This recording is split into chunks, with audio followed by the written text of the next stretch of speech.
It is great to get a clearer understanding on psychiatric disorders and how to treat them. But what happens if you're a patient and you can't get professional help?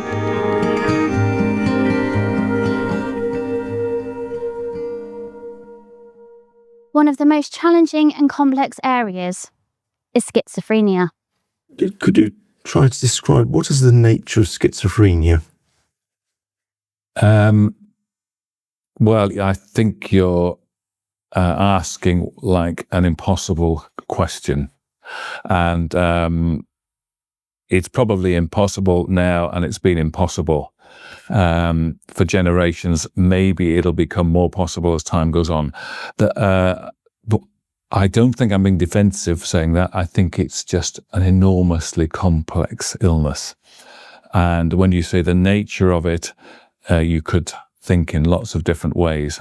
But if you even just describing the condition itself and the way it develops is probably unique for every single patient. So as a psychiatrist, that makes the topic really interesting. But these are patients we want to help. So it makes it unique for every single patient, and we're trying to help every patient in the best way we can with the resources we have. So that's hedging my answer. But it's usually, but not always, as I've said, usually a chronic and enduring illness. I wouldn't want patients to be pessimistic. There are many, in fact, nearly every patient we're going to get much better. Many patients we almost cure. But you can hear me say almost, because usually there are some things that patients are going to have to learn to live with. But that is the same for every long-term illness. Schizophrenia is probably no different. As I've hinted, it's a multifaceted illness that's different for every patient. So there are going to be features that are going to be unique likely for every single patient. But in general, in the longer term, issues of motivation and drive are very important and issues that we are concerned about. And often there are changes in long-term beliefs that if we can help patients with that aspect, whether it be medication or some forms of therapy or psychotherapy, that could be beneficial. And patients, if they can adjust and their families around them can adjust, they can have a much better life. Probably the most important thing to say is we need to give optimism for patients. So in the early stages of the illness, we can usually get them feeling a lot better. So there could be some optimism. And many patients, if not the majority, end up doing quite well. But there are significant things we need to think about, like any longer term illness. That would be a physical illness. Exactly the same. Diabetes would be a very good example, for example. But with schizophrenia, there are probably things that the patients will need to consider. For example, within their family group or whoever they live with, their friends, they should still have friends just the same as normal. But it's worth bearing in mind how they feel and the way they might be thinking. And many patients, unfortunately, are left feeling, unfortunately, a little bit bitter about what they've been through. And if they can recognize that and work with professionals for these sort of issues, that can be very helpful. And as well, the other feature that they sometimes have is they don't have as much motivation as they have done in the past. So their lives can sometimes change. So they're not as well motivated, they're not as well focused on what they might want to achieve. Now that affects them, but it can also affect the family who want their loved one to be back to their previous self. And that sometimes does happen, but not quite as, they often don't get quite back to normal. But with adjustments and careful management, working with a team, things can go well. What about psychiatric disorders? How do they affect the patient's family? Families need to understand what patients have been through. If they can get that understanding, it's really helpful. What they've been through and what they are still going through. And that's our role. as professionals to try and help not only the patient, but the families understand. And patients are going through two things, or maybe three, or maybe there'll be more as I talk. But one is the fact that they're not as motivated as they might have been in the past. They are sometimes left with long-standing beliefs that are not so helpful. Even though they're much more settled and calm and back to their normal life, almost, they feel unhappy that they're not back to normal.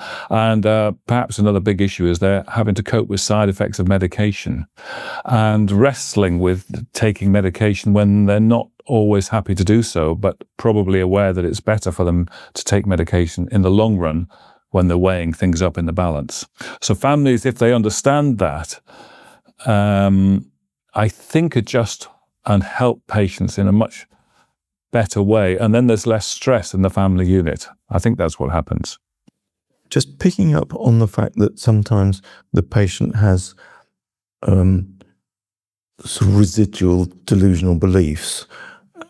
How do you help the family navigate that?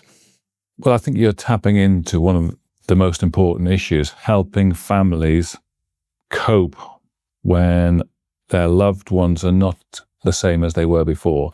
If they understand more about the illness and the fact that it's better all round for the patient and the family, if there isn't conflict, there isn't high expressed emotion, which is the term we use, which there logically is. It's just logical to have that expressed emotion when a patient is slightly different. And if they've got slightly suspicious or paranoid delusions or beliefs, that just adds to the stress. And we've got a tremendous understanding, and we feel we can help families cope a little bit better because we understand what they're going through, but it's difficult for them. But hopefully they can understand it and cope better with their loved ones. That will be helpful in the long run. And what about the psychiatrists, doctors, nurses, and other health professionals looking after the patients? How do they cope with this? Well, that's a great question, because I've hinted already that it's a challenging condition, but it is very interesting. And these are patients we want to help. And lucky for us as professionals, it's a most interesting disorder. And we are trying to collaborate with each patient so we can work together to get them the best possible outcome. Being optimistic first, we tend to work in teams. So as long as we're working well in a team with our colleagues, the challenges are minimized somewhat because we share the difficulties that each patient has, and we try and come up with ideas together and work as a team to try and get the best outcome. If resources are stretched and team members aren't able to work together as well as they would like to, or as often as they would like to, it can become incredibly demanding and very stressful, because you're left feeling more alone with a patient that you want to help, and these are difficult conditions to help patients with. But what makes psychiatric disorders so complex? Well, as psychiatrists, we treat all sorts of long-term conditions. So schizophrenia is one, but actually patients with a physical illness have long-term psychological problems as well. Obviously, it makes sense. It's just normal. And I could list lots of physical illnesses where we think about the long-term psychological problems as well, but diabetes, heart conditions, are good examples. In psychiatry, it's almost the same. They have recovered mostly, but there are often longer-term problems, particularly in terms of their motivation to get back to their normal activities, and sometimes abnormal beliefs that and mean that the patients can get back to normal pretty well, but loved ones will know that there are slight differences and they will emerge and cause problems at some points. So they're issues that we're trying to help patients with as well. And what happens if there's shortages and resource issues when trying to treat the patients? I wouldn't want to be pessimistic, though. teams of professionals are working well together, and we are making a significant difference for patients, improving their lives. The problem is if the resources are stretched and teams can't work together as well as they might be able to, that individuals can start to feel distressed by by the pressure that patients. They're not causing the pressure, but we want them to have better outcomes, and it's resource intensive working with patients and helping them. So there is a risk to staff. So that's why team working is so important. Hit subscribe and check out the links below for more information on the topic. Thank you for watching.